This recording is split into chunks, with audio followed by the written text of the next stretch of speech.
Olá pessoal, estamos começando mais uma edição do Amazônia Interativa pela Web TV do Portal Amazônia. O programa de hoje não poderia ter outro tema, não poderia ser diferente. É em alusão ao Dia da Consciência Negra, celebrado na última quinta-feira.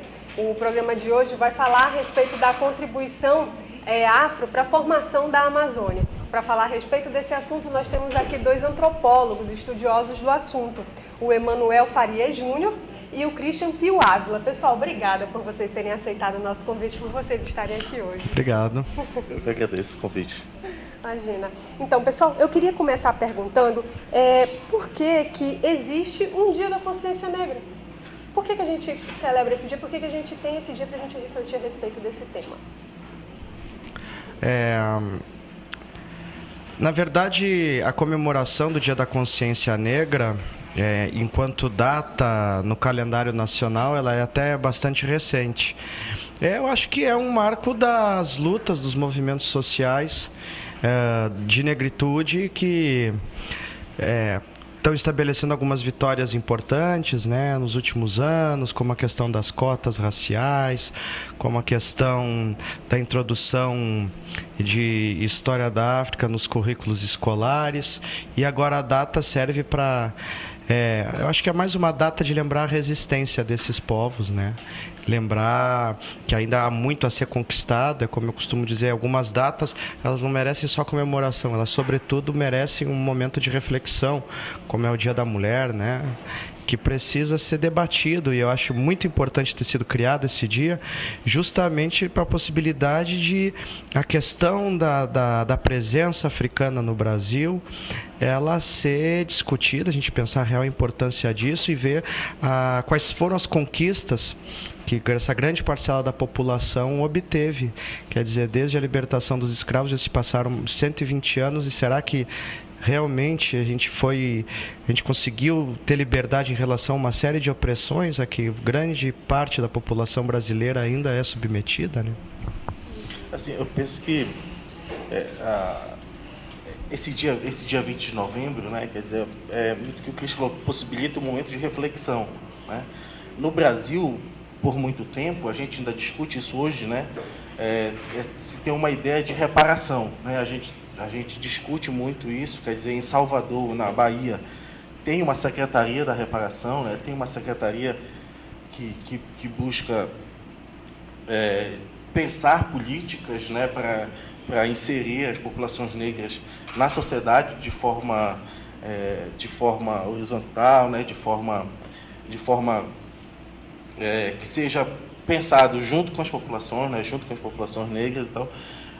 Mas o que é interessante no dia 20 de novembro é que o dia 20 de novembro, o primeiro estado a pensar, a aplicar isso como uma lei, né, quer dizer, foi no Rio Grande do Sul, né, aonde se dizia que não existiam negros também. É a terra do Christian, né? E um lugar onde se dizia que não existiam negros, né?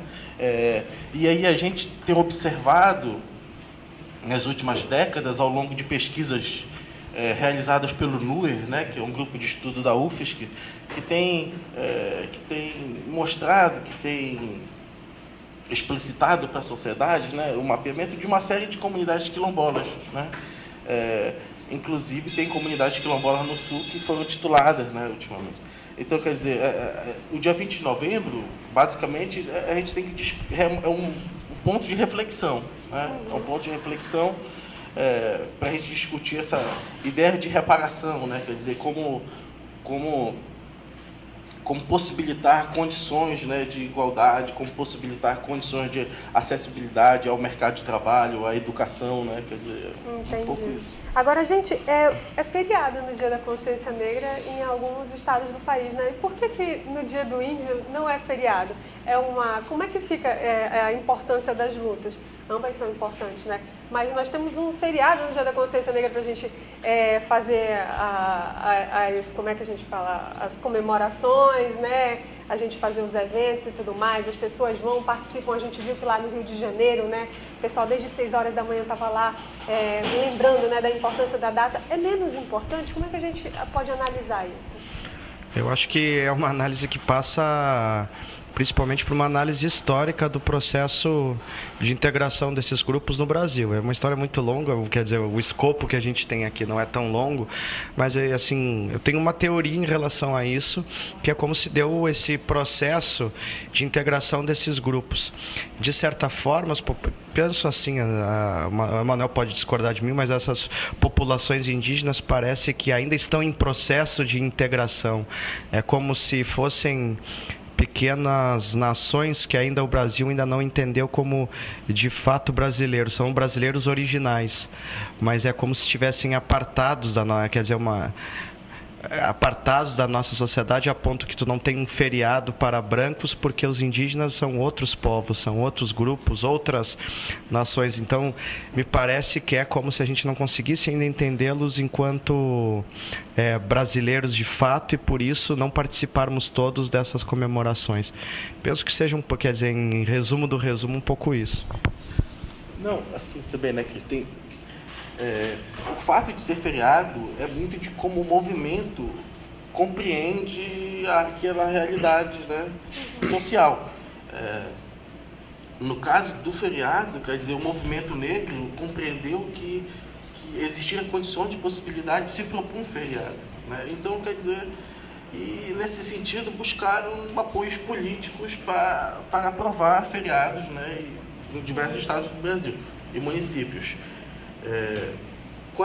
A partir então dessa luta política, eles conseguem então propor feriados, né? Quer dizer, mas é como ele entende ali, de como o movimento entende, que tem que se refletir, né? Que tem que se celebrar, que tem que, quer dizer, é uma demanda do movimento, né? Quer dizer, eu não saberia, por exemplo, dizer por que o movimento indígena não demanda feriado. Né? Não é tão articulado assim quanto eu não saberia dizer se não é tão articulado, mas eu não saberia, sabe?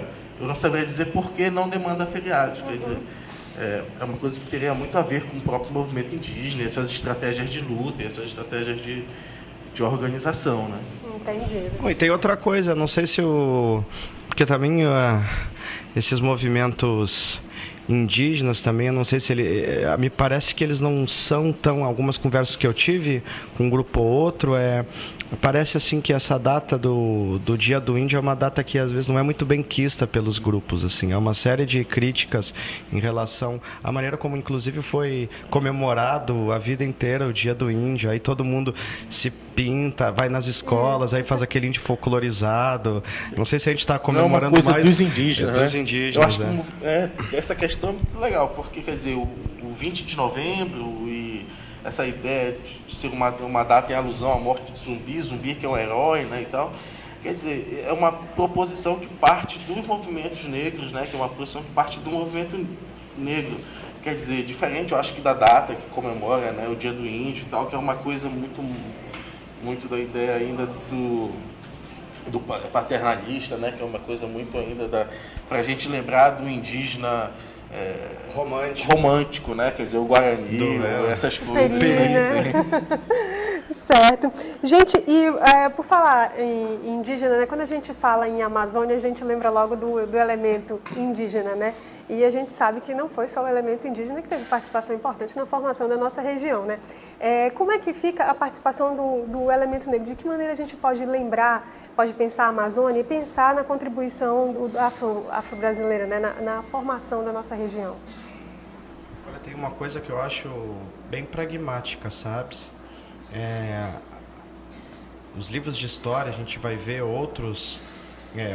as pessoas que leram a Amazônia no passado, não hoje, que já tem um movimento Emanuel, através do que ele tem trabalhado, Mestre Kaká, Patrício Sampaio, vários estudiosos têm demonstrado a importância das participações dos grupos de descendência afro na Amazônia.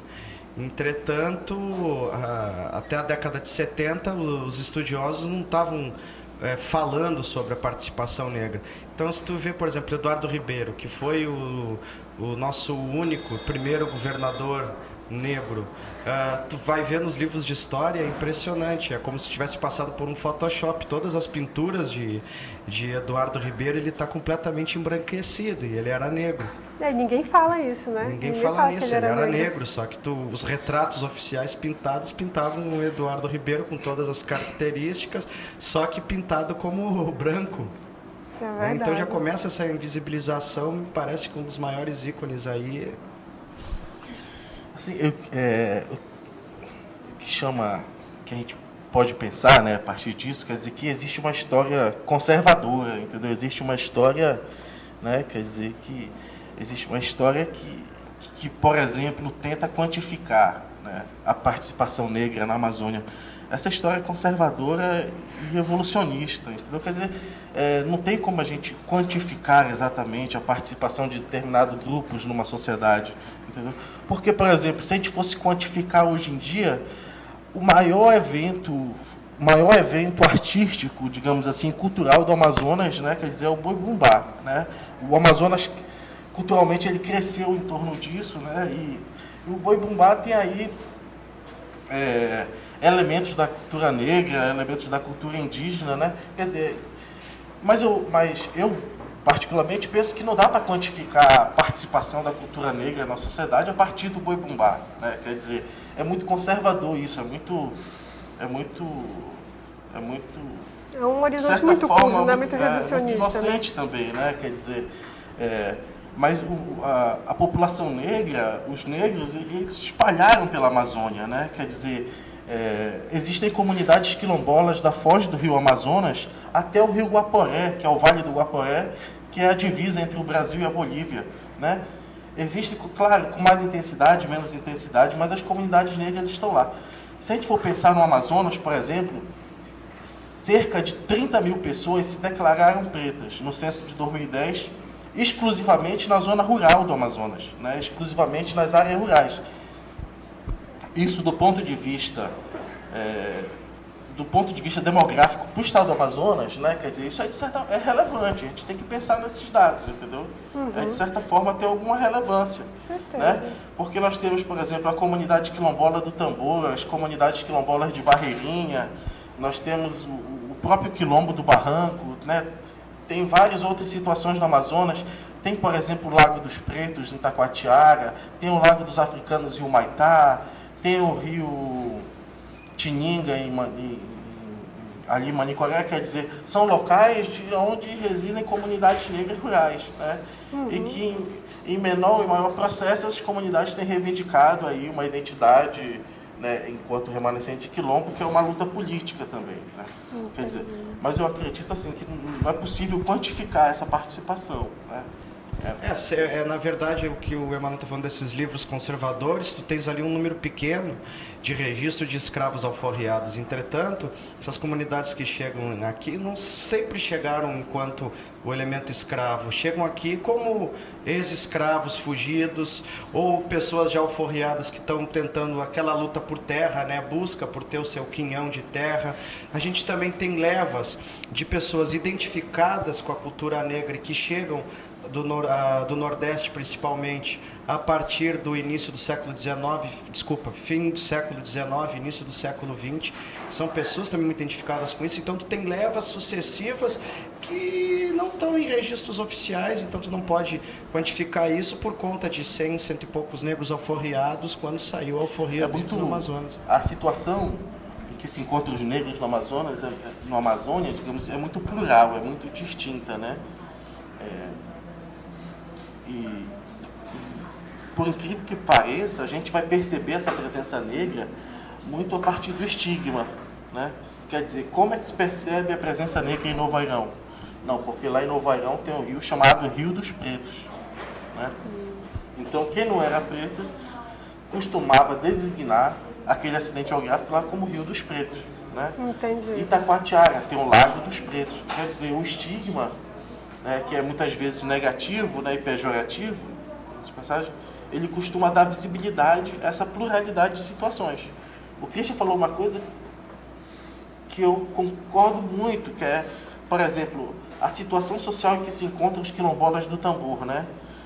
A partir de uma trajetória de deslocamento após a abolição, quer dizer, o Nordeste brasileiro eram as áreas de plantation, né? Quer dizer, as grandes plantações de cana. Quando a alforria, quando se concede a liberdade, né, através da Lei Áurea, o que acontece? Não existe áreas agriculturáveis que essas pessoas pudessem permanecer. Então as pessoas permaneceram à margem da fazenda, na miséria, na exclusão social, enfim, tudo. E a partir, né, do descobrimento da Amazônia, digamos assim, né, que é esse movimento no final do século XVIII, né, quer dizer, com a borracha e tudo mais, né, quer dizer, as pessoas partem em busca, então, de terras livres, digamos assim, né, onde elas pudessem se reproduzir socialmente e fisicamente também. Entendi. Porque a reprodução física das pessoas, né, no Nordeste, dos negros que conseguiram ali a liberdade, estava ameaçada, porque eles não tinham terras, né? Não tinha onde trabalhar, não tinha como viver. O que restou é a periferia daqueles centros urbanos que existiam lá, né? Entendido. Vocês falaram a respeito de comunidades quilombolas, né? A gente tem aqui no Amazonas, né, em Rondônia, no Pará. Além dessas que vocês citaram, existem outras? A gente pode dizer quantas existem? Vocês sabem dar esse número? Quantas existem aqui na Amazônia? Assim,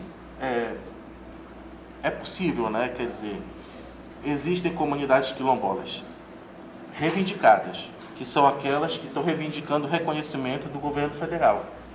Existem as comunidades quilombolas certificadas pela Fundação Cultural Palmares, que é a secretaria, o órgão do Estado brasileiro oficial, né, que certifica as comunidades remanescentes de quilombo como comunidade remanescente de quilombo. Quer dizer, então existe um cadastro oficial, né?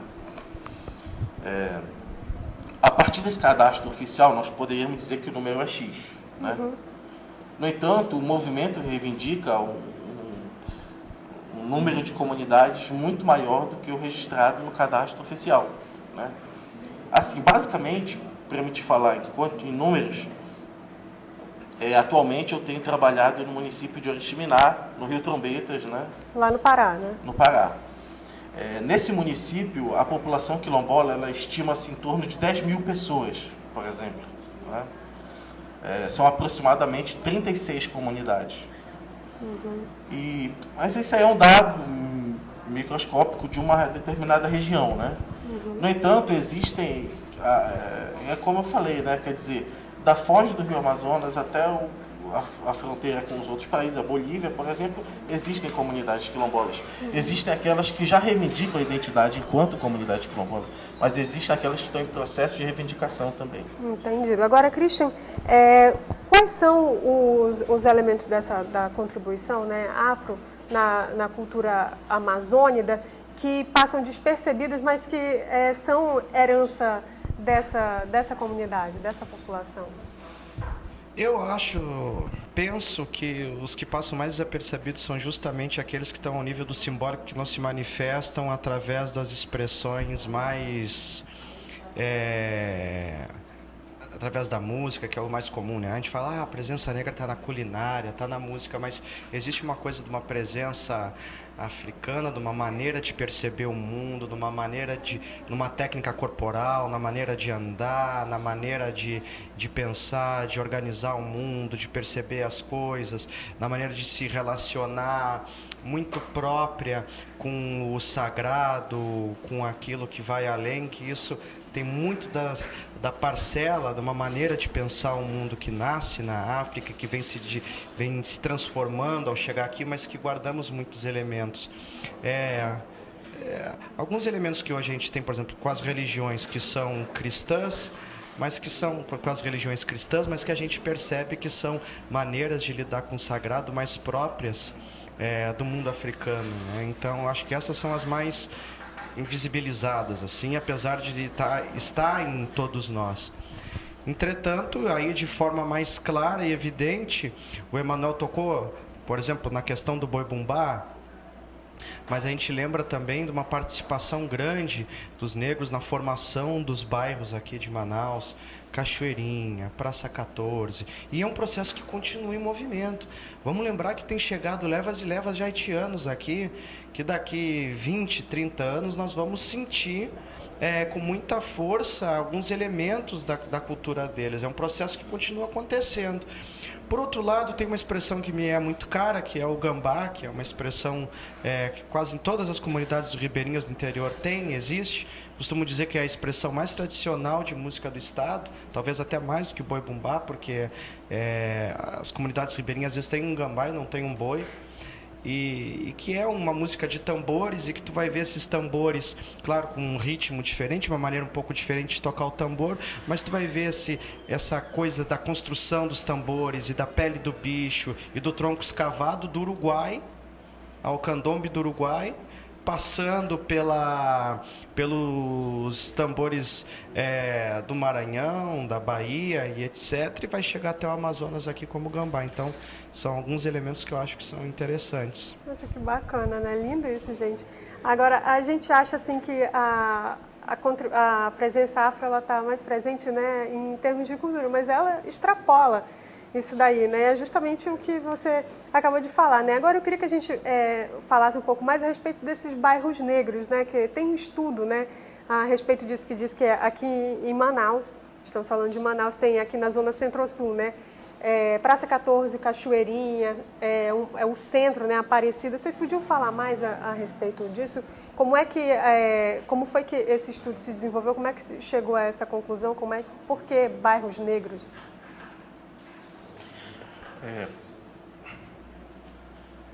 A gente passa a perceber Manaus de forma diferente, né? Quer dizer, a gente acha Manaus como comumente é descrita como uma capital indígena, né? Uhum.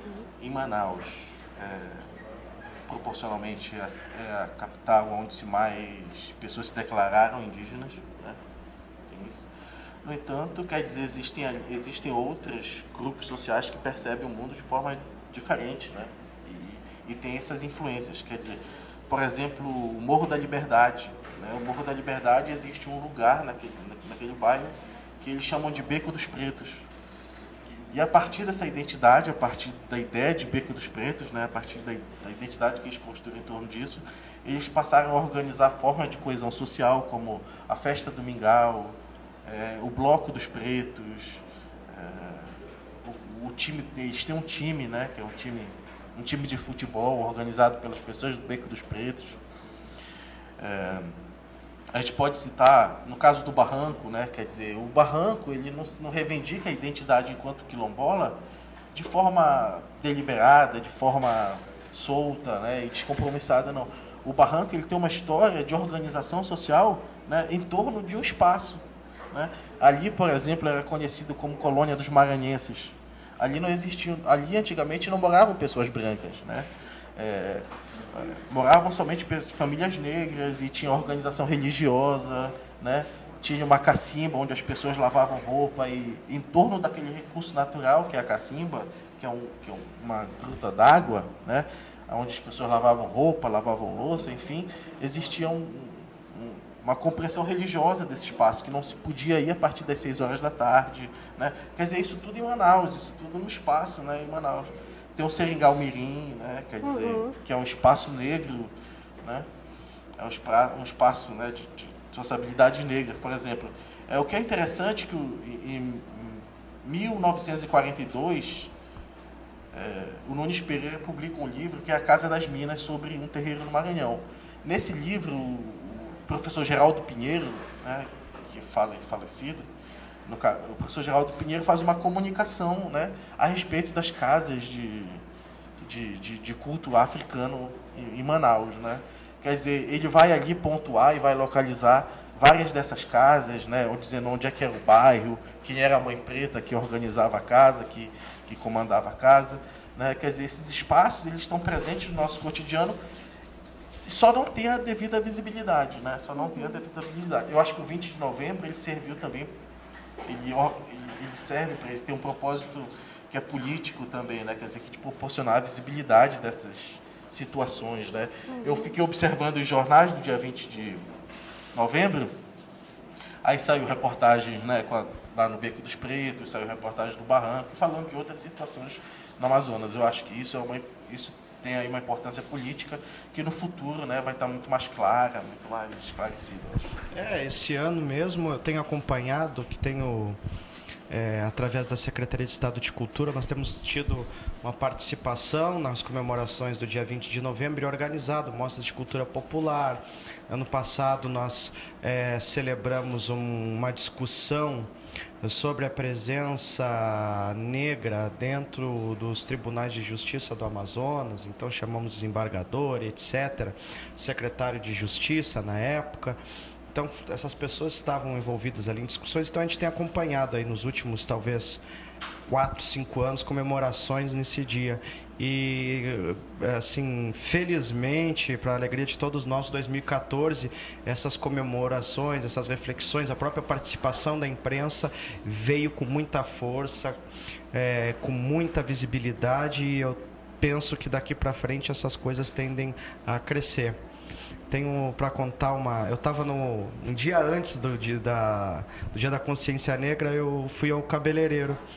E as pessoas leigas, que não estão lá como antropólogos, que numa mesa de bar estão discutindo, entre outras coisas, isso. Quer dizer que está sempre na nossa mente. Ou numa feijoada. Ou numa feijoada, que vão estar discutindo essas questões, né? Seja na academia, mas estão preocupados com isso fora. Não, as pessoas... Quer dizer, o cabeleireiro perguntava, meu Deus do céu, eu não entendo. Eu vi ele conversando com a outra senhora. Por que no dia 20 de novembro é feriado? Eu não concordo, para mim é todo mundo igual, tinha que fazer uma comemoração da nossa integração e não da nossa divisão, etc. Foi uma oportunidade que eu tive de, minimamente, ele perguntou, e aí, professor, e o que tu acha? Eu falei, rapaz, eu sou um dos organizadores das comemorações na cidade, como é que eu vou ser a favor do que tu está falando? E aí foi a oportunidade, em 2 minutos, de dar umas palavrinhas com eles, e eles, pô, é mesmo, né? É verdade, né? E o mais interessante é que o cabeleireiro é negro. Né? Então, quer dizer, é legal que essas coisas aconteçam para que a gente possa, minimamente no espaço de um restaurante, num salão de beleza, na televisão, a gente poder discutir, né, essas questões. Né? Justamente. Gente, o Emanuel falou a respeito de livro, eu queria mostrar esse livro aqui, dele, que é a respeito da comunidade lá em Novo Airão, né? Da comunidade. É um trabalho de dissertação de mestrado que é sobre a comunidade quilombola do Tambor, né? Assim, a comunidade quilombola do Tambor é a primeira comunidade no estado do Amazonas a ser certificada oficialmente pela Fundação Cultural Palmares, né? Atualmente ela corre o risco, né, de desaparecer, porque o estado quer remover ela do Parque Nacional do Jaú, né? É uma comunidade que tem lutando, além de lutar pela visibilidade da identidade, luta pela permanência na terra, né? Quer dizer, a gente tem um processo aí que, após a abolição, que ainda não concluiu para os quilombolas do Tambor, né? Tá aí, gente. Se vocês quiserem saber mais a respeito, esse daqui é o livro. É só procurar. Pessoal, eu agradeço a presença de vocês. É um assunto muito rico. A gente tem muito o que falar, tem muito o que explorar, tem muito o que saber a respeito, né? Obrigada por vocês terem vindo aqui nessa manhã de sábado, mudar a nossa visão a respeito da contribuição, né, à afroreformação da Amazônia. Muito obrigada, pessoal. Eu quero lembrar os nossos espectadores, os nossos internautas, de mostrarem a Amazônia pelo melhor ângulo, que é o de vocês, né? Fotografem a sua cidade, monumento histórico, museu, qualquer coisa. Fotografem a Amazônia, publiquem nas redes sociais com a hashtag Minha Amazônia ou mande para o e-mail minhaamazônia@portalamazônia.com. Continuem nos acompanhando pelo portal amazônia.com. Mandem as suas sugestões de pauta. Nós queremos saber o que você quer saber sobre a Amazônia. Você pode publicar tanto nas redes sociais, estamos no Facebook, Twitter e Instagram, é só nos procurar, Portal Amazônia, tudo junto, ou mandar por e-mail, né, jornalismo@portalamazônia.com. E é isso. Até semana que vem, pessoal.